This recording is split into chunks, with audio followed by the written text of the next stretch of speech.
प्यारे बच्चों, आप जानते हैं ना कि कुछ नस्लों के तोते इंसानों की तरह बातें कर सकते हैं, लेकिन वो सिर्फ वो बातें कर सकते हैं जो इनको सिखाई जाए या वो दूसरों को बातें करते देख के सीख लें।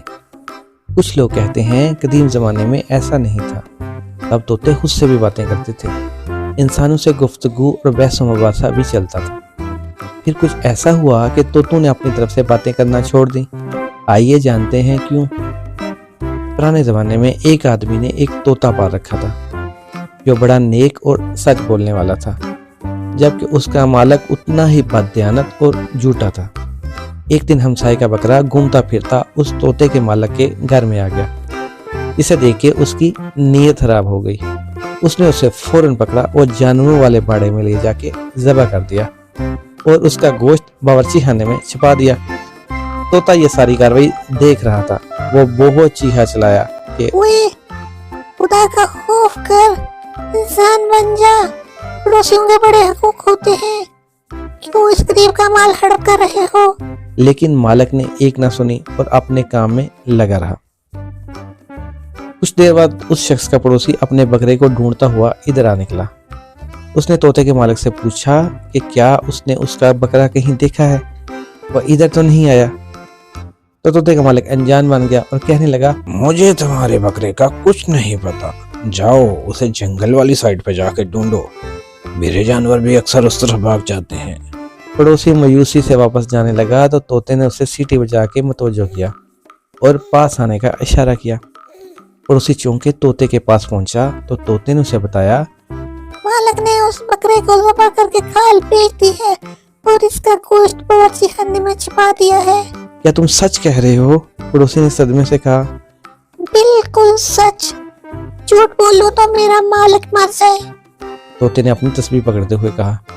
पड़ोसी गमो गुस्से की हालत में तोते के मालिक की तरफ गया और उससे खूब लड़ाई की। तोते के मालिक ने कहा, तुम मेरी बजाय एक बेअक्ल परिंदे की बात का एतबार कर रहे हो, पता नहीं ये कहानी उसने कहाँ से घड़ी है। लेकिन पड़ोसी बाजिद रहा कि तोता झूठ नहीं बोल रहा, मुझे तो पहले ही तुम पे शक था। अब शराफत से मुझे मेरे बकरे की कीमत अदा करो, वरना मैं कल काजी के सामने जाके तुम्हारी शिकायत करूंगा। जा भाई जा, जिससे मर्जी मेरी शिकायत कर, तोते के मालिक ने हकारत से कहा। जब पड़ोसी चला गया तो वो तोते के पास गया और उसे बहुत लान तान की। तुम अजीब नाशुक्रे और बेवकूफ परिंदे हो, मेरा दिया रिज़्क खा के मेरे पड़ोसी की हिमायत करते हो, तुम पर खुदा की लानत हो। तोते ने कहा, ना शुक्र और बेवकूफ तो तुम हो जो अपने रब का रिज़्क खा के उसके महलूक के साथ जुल्म करते हो। मैं तो हक बात करता हूँ, चाहे किसी को बुरी लगे। और हाँ, अगर काजी ने मुझे बुलाया तो मैं उसके सामने भी वही गवाही दूंगा जो अपने गुनहगार अंकु से देखा है। फिर मुझसे शिकवा न करना। तोते की इस बात ने बददियानत मालिक को मजीद भड़का दिया। उसका दिल कर रहा था वो तोते की गर्दन दबा के मार दे, लेकिन अगर ऐसा करता तो काजी को यकीन हो जाता कि वही झूठा और बददियानत है। उसने दिल में सोचा कि मियां मिट्ठू, मैं तुम्हारा बंदोबस्त करता हूँ, और फिर खामोशी से वहां से चला गया। रात को वो तोते के पिंजरे के पास आया और उससे बोला, बाहर गहरे स्याह बादल बने हुए हैं, लगता है तूफानी बारिश होने वाली है। मैं तुम्हारे पिंजरे को मोटे कपड़े की चादर से ढक रहा हूँ ताकि सर्द हवा से तुम बीमार न पड़ जाओ। बेशक तुमने मुझे अपने पड़ोसी के सामने शर्मिंदा किया है, लेकिन मैं क्या करूँ, मैं तुमसे मोहब्बत करता हूँ और मुझे तुम्हारी फिक्र है। ये कह के उसने तोते के पिंजरे को कपड़े से अच्छे से ढक दिया और वहां से चला गया। कुछ देर बाद वो दबे कदमों लौटा और मुंह से तेज हवा और तूफान की आवाजें निकालने लगा। फिर बादल गरजने और बारिश बरसने की, साथ साथ वो लोटे से पानी भी टपका रहा था ताकि तोते को यकीन हो जाए कि बाहर तूफानी बारिश हो रही है। अगले दिन काजी का हुक्म वसूल होने के बाद वो शख्स अपने तोते समेत काजी की अदालत में पेश हुआ। काजी ने उसे उसके पड़ोसी के इल्जाम के बारे में बताया तो वो साफ मुकर गया। काजी ने यही बात तोते से पूछी तो तोते ने गवाही दी, मेरा मालिक एक नंबर का झूठा और बददियानत शख्स है। मैंने खुद अपनी आंखों से बकरे को ज़बह करते उसका गोश्त छुपाते देखा है। तोते के मालिक ने काजी से कहा, अब ये परिंदा बिल्कुल बेअक्ल और पागल है, ये शुरू से ही ऐसी बहकी बहकी बातें करता है।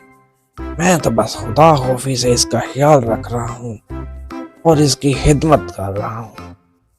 अगर आपको इसके पागल होने पे शक है तो इससे पूछें रात को मौसम कैसा था। काजी ने तोते से पूछा, क्यों भाई मियाँ मिट्ठू, रात को मौसम कैसा था? जनाब, रात को शदीद तूफान था, फिर इसके बाद बहुत तेज बारिश भी बरसी थी। काजी तोते की बात सुनकर हैरान हुआ और उसने मुकदमे के मुद्दई की तरफ देखा। आपने देखा जनाब इस तोते की अक्ल। आप अच्छी तरह जानते हैं गुज़िश्ता शब हमारे शहर का मौसम कितना सुहाना था। चांद चमक रहा था, तारे निकले हुए थे, जबकि ये बेवकूफ कह रहा है कि तूफानी बारिश थी। अफसोस तो मुझे अपने पड़ोसी पर भी है, जिसने इस बेवकूफ की बातों में आके मुझ पे केस कर दिया, लेकिन मैं इसे माफ करता हूँ। इसके बाद काजी ने तोते की गवाही को गैर मोतबर करार देकर मुकदमा खारिज कर दिया। तोते के मालिक ने घर आके तोते की खूब मरम्मत की और उसके सर के बाल नोच कर उसे गंजा कर दिया और मार मार के अधमोया कर दिया और जंगल में फेंक दिया। जब दूसरे तोतों ने उसका यह हाल देखा तो उसके पास चले आए और उससे पूछा कि उसका यह हाल किस वजह से हुआ है। तो उसने खुद पे बीती सारी रुदार सुनाई और आखिरी हिचकी लेकर मर गया। जब ये बात दानिशवर तोतों तक पहुंची तो उन्होंने जंगल में एक गोल मेज कॉन्फ्रेंस का इनेकाद किया, जिसमें बाहमी मुशावरत से यही फैसला हुआ कि इंसान बहुत खतरनाक मखलूक है। बेहतर यही है कि इसके साथ वही बात की जाए जो ये सिखाए। इसी में आफियत है।